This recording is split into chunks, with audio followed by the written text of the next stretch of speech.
अस्सलाम वालेकुम। जी वालेकुम। कैसे हैं? बिल्कुल ठीक। क्या कर रहे हैं यहाँ? यहाँ सर बिलावल भुट्टो साहब के जलसे के लिए आए हैं। कहाँ से आए हैं? लाहौर से ही आए हैं जी। लाहौर किस जगह शादरा से। शादरा से। हाँ जी हाँ जी हाँ क्या समझते हैं कि बिलावल भुट्टो लाहौर में कामयाब हो जी पाएंगे? इंशाल्लाह 100% कामयाब होंगे। पहली मरतबा हमें लेवल प्लेइंग फील्ड मिली है। यहाँ पे लाहौर में पंजाब में काम करने का मौका मिला है। इससे पहले जितने इलेक्शन हुए हैं यहाँ हमें बम धमाकों से डराया गया, बल्कि बम धमाके करवाए गए और हमें हमेशा यही थ्रेट दिया जाता रहा कि आप पंजाब में जाओगे तो ये होगा वो होगा। इंशाल्लाह इस मरतबा पहली मरतबा हम आए हैं। आप देख रहे हैं कि तांदलिया वाला हो, रहीम यार खां हो और ये कोई लाहौर हो। इंशाल्लाह आप बिलावल भुट्टो जरदारी साहब के जलसे आपको नजर आएंगे कि जलसे हो रहे हैं। बड़ा कांटेदार मुकाबला है। इंशाल्लाह यहाँ पे कांटा ताड़ से मैं कह रहा मुकाबला है ही नहीं। बिलावल भुट्टो जरदारी साहब के मुकाबले में कोई है ही नहीं। मुकाबला ही नहीं है। नहीं बिल्कुल ना मुकाबला करें। नहीं। आप मुकाबला समझ ही नहीं रहे। नहीं बिल्कुल नहीं समझ रहे। हम समझ नहीं रहे तारड़ को। वो तो ब्रीफ केस माफिया है और हम एक जेन्युइन कारकुन है।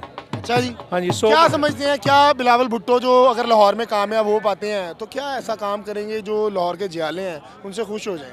मैं कह रहा हूँ कि बिलावल भुट्टो जरदारी साहब ने सबसे पहले अपने 10 निकाती जो मंशूर का ऐलान किया है वही हमारा एजेंडा है और उसी पे हम खुश हैं और वही इंशाल्लाह कामयाब होगा। हमने कभी भी झूठे वादे नहीं किए। अगर इससे पहले हमने जो जितने काम किए हैं वो इंशाल्लाह हमने उन पे अमल दरामद भी किया। बेनज़ीर इनकम सपोर्ट प्रोग्राम हो, वो गिलगित बल्तिस्तान सूबे का क़याम हो, तनख्वाहों में इजाफा हो, ये हम कर चुके हुए हैं और सिंध में पूरे में सोलर बिजली हम पहुँचा रहे हैं। इंशाल्लाह 300 यूनिट का जो वादा किया है वो सोलर के ज़रिए उन्हें पहुँचाएँगे। अच्छा, मुझे बताइएगा कि पीपल्स पार्टी के कुछ जो जियाले हैं वो नाराज़ भी इस वजह से हैं, जो पुराने उनके जो नाना थे जुल्फ़कार अली भुट्टो उनकी दौर में थे, वो कहते हैं कि जरदारी साहब या बिलावल में वो करंट नहीं है जो उनमें था, जो बीबी में था। क्या आप समझते हैं कि उनका नाराज़ होना जेन्युइन है या उनकी गलत फहमी है? मैं कह रहा हूँ उनकी गलत फहमी नहीं। वो पाकिस्तान पीपल्स पार्टी का कारकुन हो ही नहीं सकता जो बिलावल साहब के मतलब ये और जरदारी साहब के ये मतलब ये कमेंट्स करे,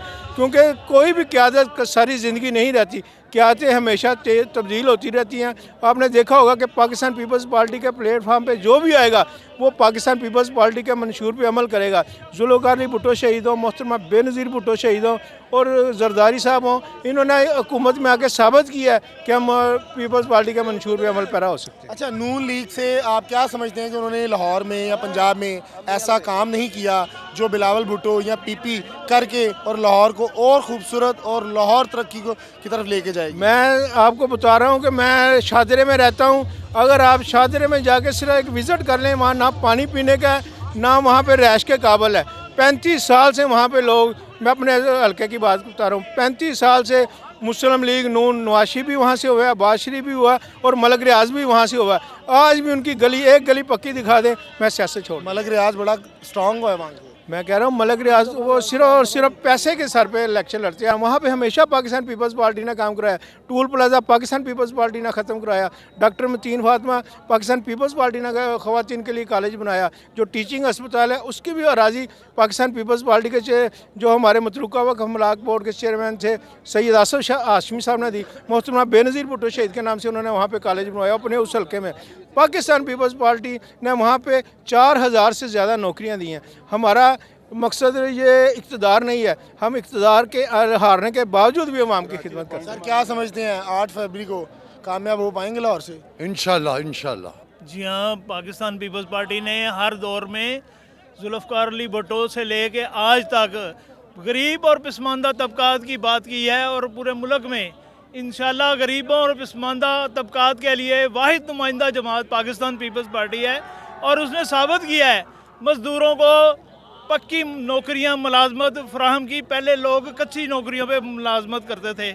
पीपल्स पार्टी ने इदारे बनाए, पूरे मुल्क में इदारे बनाए और इदारों की साख बेहतर बनाई और मुल्क में उन्होंने रोटी कपड़ा और मकान का जो नारा दिया था, रोटी के लिए उन्होंने मुख्तलिफ इलाकों में पाकिस्तान के तमाम एरिया में उन्होंने रोटी के प्लांट नस्ब कर।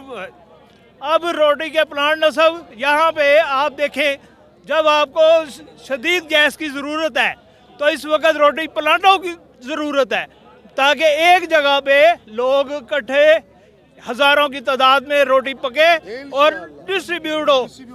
और मुझे बताइएगा कि मुख्तलिफ जो आपकी मुखालिफ जमातें हैं वो कहती हैं कि जो पीपी है उसको लाहौर से क्लीन स्वीप करेंगे और जो बिलावल भुट्टो साहब हैं वो लाहौर का रुख नहीं कर पाएंगे। मैं कह रहा हूँ हमने लाहौर में क्लीन Challenge कर स्वीप दिया का लाहौर में हमने क्लीन स्वीप का दावा नहीं किया, लेकिन इंशाल्लाह हम यहाँ से अपनी जमातों की जो सीटें हैं, जो 3-4 सीटें हैं, इंशाल्लाह लेंगे इंशाल्लाह। अब आप देखें पीपल्स पार्टी ने जो जद्दोजहद की, मुल्क में ऐसी इंडस्ट्री नस्ब थी जो बाहर के ममालिक से आने वाले लोग जो हैं वो नाजायज़ मुनाफा कमाते थे।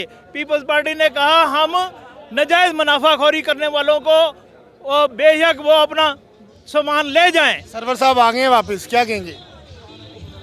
जो भी आए उस हम वेलकम करते हैं, कोई भी आ जाए। आपके स्टेज पे खड़े हैं, बिल्कुल स्टेज पे खड़े हैं। उन्होंने कल भी कहा है कि मैं काफ लीग का ऑर्गेनाइज़र हूँ और मैं काफ लीग की वजह से ही बिलावल भुट्टो जरदारी साहब को सपोर्ट कर रहा हूँ। सपोर्ट कर रहे हैं। हाँ जी, सपोर्ट कर रहे हैं, मैं कह रहा हूँ सपोर्ट कर रहे हैं, और काफ लीग के प्लेटफॉर्म से सपोर्ट कर रहे हैं।